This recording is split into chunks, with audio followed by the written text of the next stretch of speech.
কে সেনাপ্রধানের একটি বক্তব্য, সেই বক্তব্যকে ঘিরে নানা রকমের জল্পনা কল্পনা আলোচনা চলছে এখনো। সেনাপ্রধান বেশ কিছু ইস্যু নিয়ে কথা বলেছেন, মব নিয়ে কথা বলেছেন, অদ্ভুতুড়ে মামলা নিয়ে কথা বলেছেন, সকলের অধিকার নিয়ে কথা বলেছেন, নির্বাচন নিয়ে কথা বলেছেন, অনেক কথাই বলেছেন। কিন্তু যে কথাটা সেনাপ্রধান বললেন না, কিংবা যেগুলো বললেন সেগুলো নিয়ে সরকারের সঙ্গে মতদ্বৈততা সৃষ্টির যথেষ্ট কারণ রয়েছে। আর যেগুলো বললেন না সেগুলো কি সেনাপ্রধান ইচ্ছাকৃত এড়িয়ে গেলেন, নাকি বলার মতো বাস্তবতা এখনো তৈরি হয়নি, সেটা নিয়ে ব্যাপক আলোচনা চলছে। আসলে ভেতরের অবস্থাটা কি, সেই আলোচনাটা করার চেষ্টা করব এই ভিডিওতে।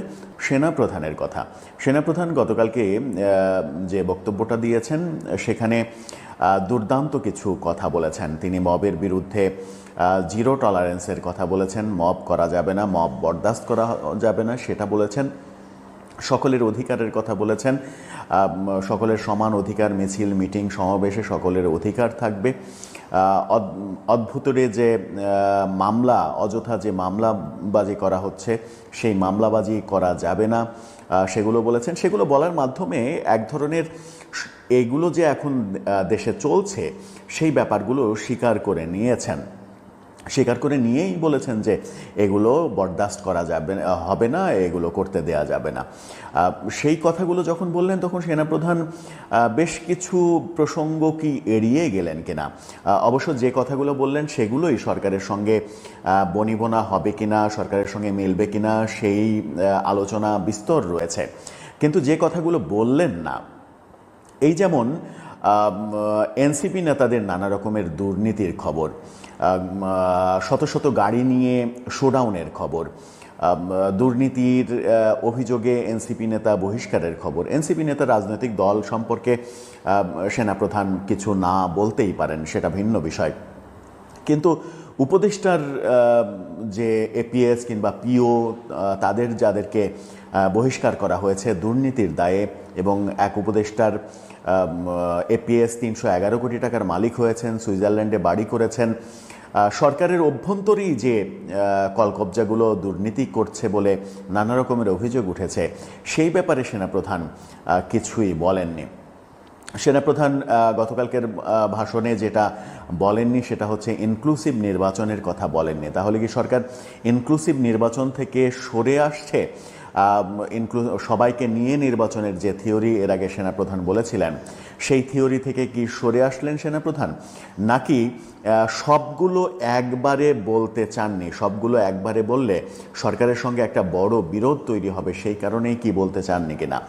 সেনাপ্রধান বেশ কিছুদিন চুপ ছিলেন, চুপ থাকার পরে আবার কথা বললেন তখন বেশ টনক নড়ে যাওয়ার মতো কথাই বলেছেন। মবের বিরুদ্ধে কথা বলেছেন, অযথা হয়রানি করার জন্য যে মামলা মোকদ্দমা করা হচ্ছে সেগুলোর কথা বলেছেন, আক্রমণ করা হচ্ছে মানুষকে, মারধর করা হচ্ছে, নির্যাতন করা হচ্ছে, সেগুলোর বিরুদ্ধে কথা বলেছেন।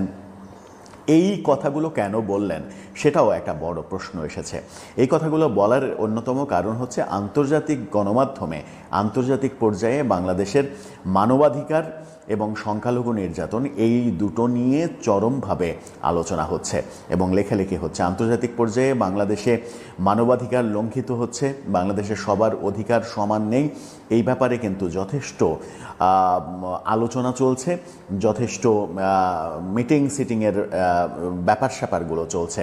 আন্তর্জাতিক চাপ বাড়ছে, বিশেষ করে জাতিসংঘ, ইইউ দেশগুলো এবং যুক্তরাষ্ট্রের চাপ বেশি হয়েছে।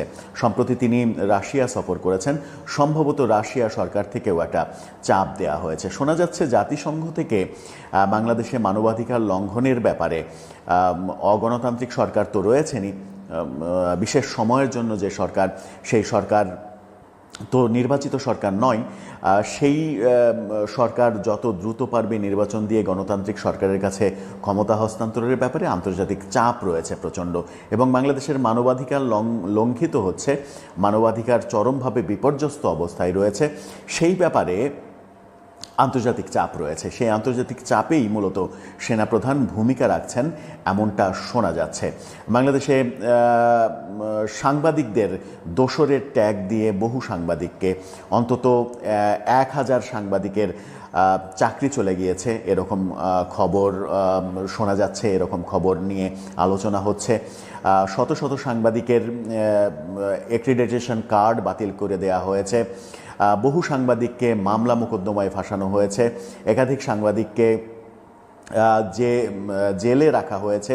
এরকম সাংবাদিক নির্যাতন হচ্ছে, সাংবাদিকরা নির্যাতনের শিকার হচ্ছে, সেই ব্যাপারগুলোও আন্তর্জাতিকভাবে আলোচিত হচ্ছে। বাংলাদেশের গণমাধ্যম স্বাধীনতা ভোগ করতে পারছে না, এই আলোচনাটাও আন্তর্জাতিকভাবে হচ্ছে। সব মিলিয়ে সেনাপ্রধানের উপরে একটা চাপ রয়েছে, সেই চাপের হয়তো আংশিকটা তিনি প্রকাশ করলেন। আর সরকারের অভ্যন্তরে যে ঘটনাগুলো ঘটছে, সরকারের উপদেষ্টাদের এপিএসের দুর্নীতি, সরকারের উপদেষ্টাদের বিভিন্ন রকমের দুর্নীতির খবর আসছে।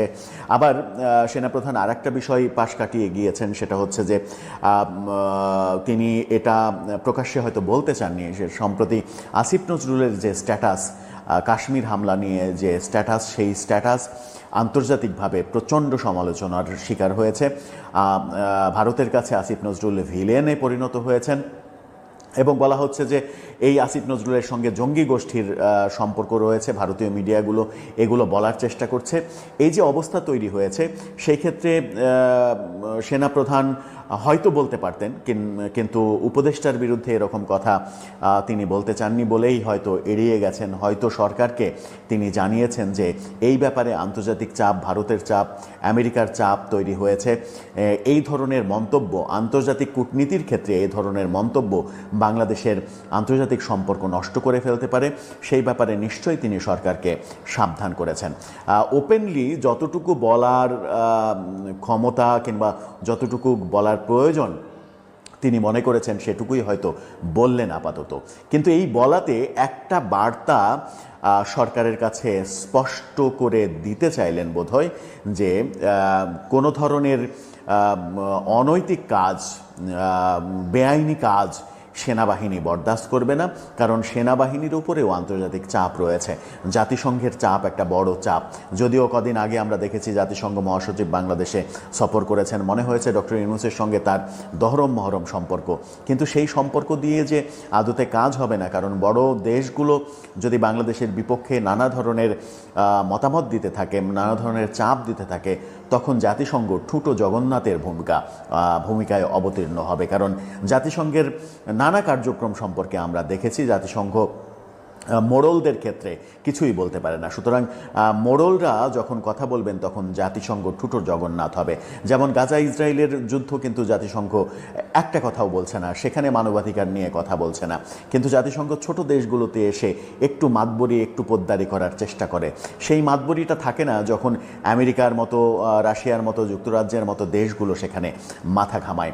আমেরিকা, রাশিয়া, ভারত যদি বাংলাদেশ সম্পর্কে মাথা ঘামায়, তাহলে জাতিসংঘের সঙ্গে, জাতিসংঘ মহাসচিবের সঙ্গে যে সম্পর্ক, সেই সম্পর্ক, যে সম্পর্ক শো আপ করা হলো, সেই সম্পর্ক আদৌ কোনো কাজে লাগবে না বলে মনে করছেন বিশ্লেষকরা। দর্শক, সব মিলিয়ে কি মনে হয়, সেনাপ্রধান যে অবস্থানটা অনেকদিন পর আবার ব্যক্ত করলেন, বাংলাদেশ যেন সঠিক পথে চলে, সেই অবস্থানটা কি আংশিক তিনি তুলে ধরলেন, পুরোটা তুলে ধরলেন না ইচ্ছাকৃত, কিংবা যতটুকু তুলে ধরলেন না ততটুকু কি তিনি সরকারকে সরাসরি জানিয়েছেন?